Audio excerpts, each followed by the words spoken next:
Dans cette vidéo, nous allons voir une notion centrale en Python, la notion de référence partagée. Pourquoi est-ce que cette notion est si importante? C'est ce mécanisme de référence partagée qui vous permet d'accéder aux attributs de n'importe quel objet dans votre programme. Par conséquent, si vous ne maîtrisez pas cette notion, vous risquez d'introduire de nombreux bugs dans vos programmes. Regardons maintenant le fonctionnement de ces références partagées. Supposons que je veuille faire une affectation A égale l'entier 3. Regardons ce que cela va produire. À gauche, j'ai l'espace de mes variables, que l'on appellera espace de nommage plus tard, et à droite, j'ai l'ensemble des objets créés dans mon programme. Donc A égale 3, je vous l'avais déjà expliqué dans une précédente vidéo, va faire les opérations suivantes. Il va commencer par créer l'entier 3. À cet entier, à cet objet entier, va être associé deux champs importants. Un compteur de référence, qui est ici en rouge, qui est à 0, qui va représenter le nombre de variables qui référencent cet objet, et un champ de type qui représente le type de l'objet. Python étant un langage à typage fort, le type, une fois qu'il a été défini, ne peut plus être changé. Donc je crée mon objet entier 3, ensuite je crée une variable A qui référence cet objet entier. Le compteur de référence passe à 1, j'ai maintenant une référence vers mon entier.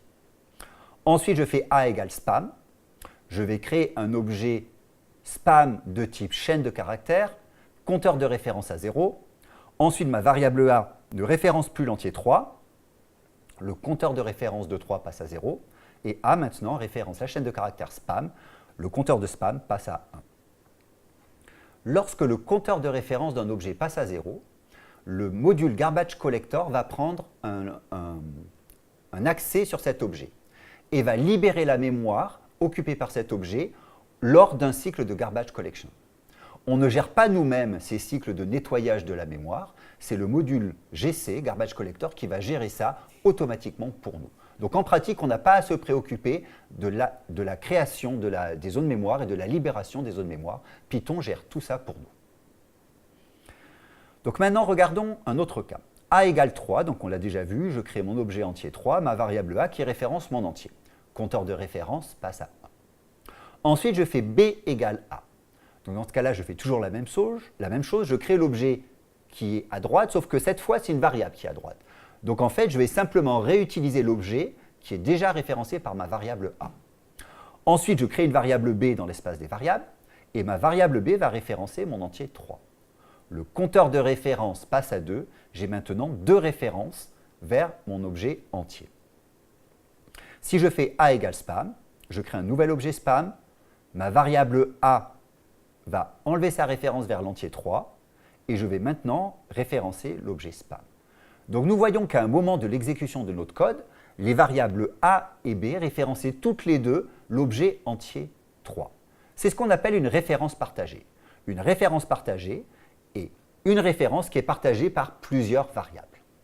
Lorsque cette référence est faite vers un objet immuable, c'est le cas d'un entier, il n'y a aucun effet de bord possible.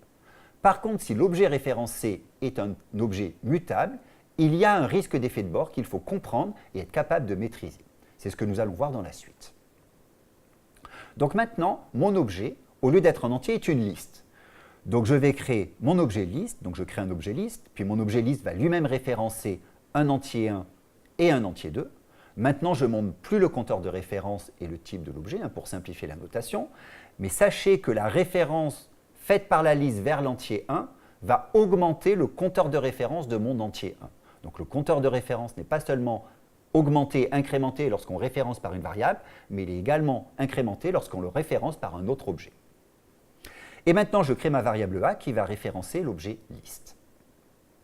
Maintenant, faisons B égale A.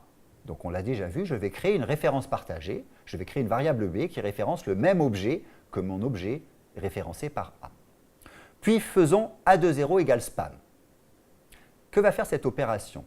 Elle va dire créer l'objet spam, je crée toujours l'objet qui est à droite, et ensuite la case 0 de ma liste référencée par A doit maintenant référencer cet objet spam.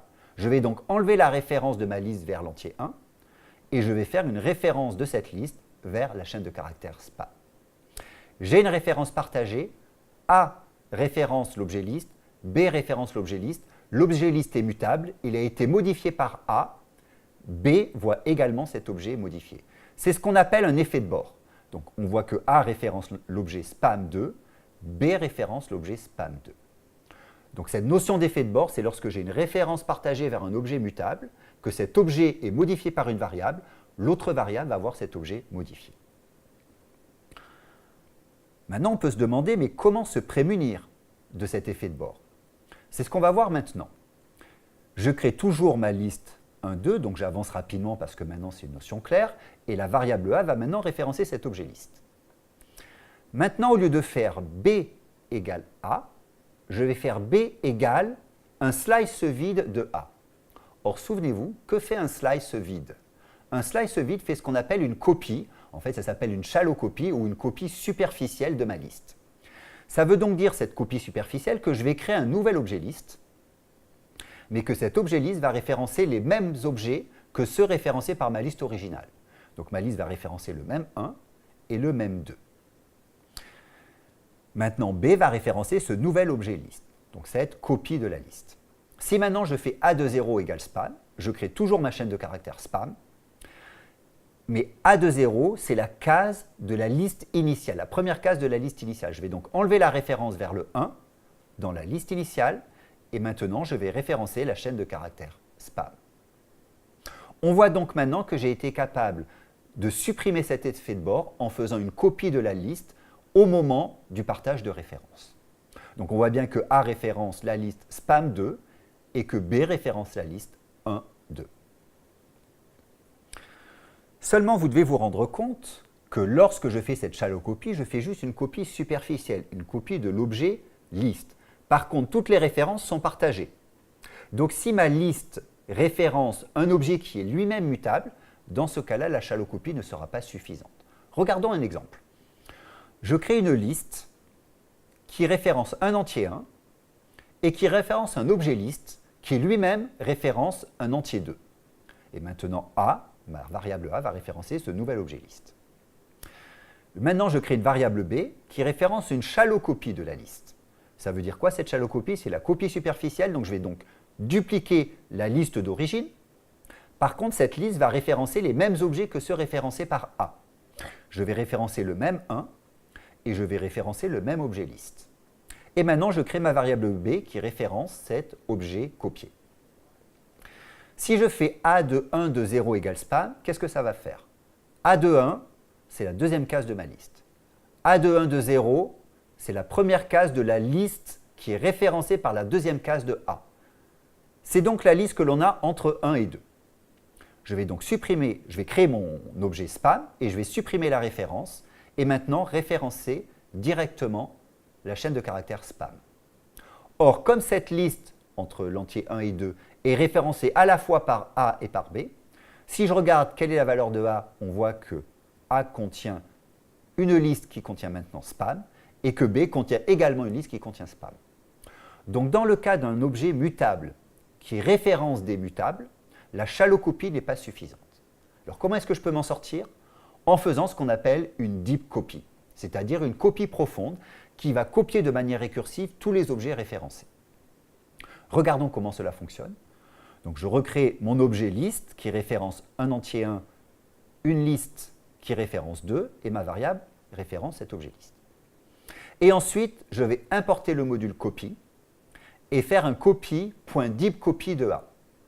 Le module copy me permet d'accéder à une méthode deepcopy qui fait une copie profonde de tous les éléments référencés par A. Donc je vais absolument tout copier. Donc regardons le résultat de ça.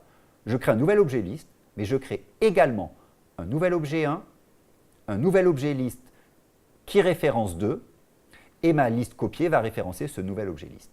J'ai donc deux objets, donc B va référencer ce nouvel objet liste, et j'ai donc deux objets totalement isolés, l'objet en rouge qui est référencé par A et l'objet en vert qui est référencé par B. Maintenant, si je veux modifier ma première case de la liste, donc si je fais A de 1 de 0 égale spam, je vais créer une chaîne de caractères spam, je vais enlever la référence de la liste entre le 1 et le 2 de la liste référencée par A. Et maintenant, on voit donc que A référence un objet qui contient un spam et que B référence un objet qui contient 1 et la liste 2. Ce mécanisme de référence partagée est central en Python. Tout fonctionne avec des références partagées, notamment le passage d'arguments aux fonctions. En Python, vous savez que tout est un objet et par conséquent, tout a un surcoût mémoire. Il est de nouveau très important de minimiser le nombre de copies de nos objets en mémoire et c'est encore les références partagées qui sont à la manœuvre.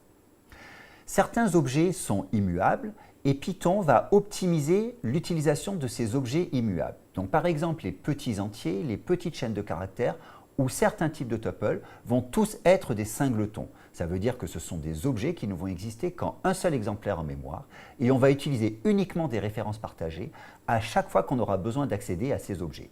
C'est de nouveau un moyen de minimiser le nombre d'objets en mémoire. Vous voyez donc que les références partagées sont vraiment au cœur de Python et c'est le mécanisme central pour minimiser l'occupation mémoire de nos programmes. À bientôt!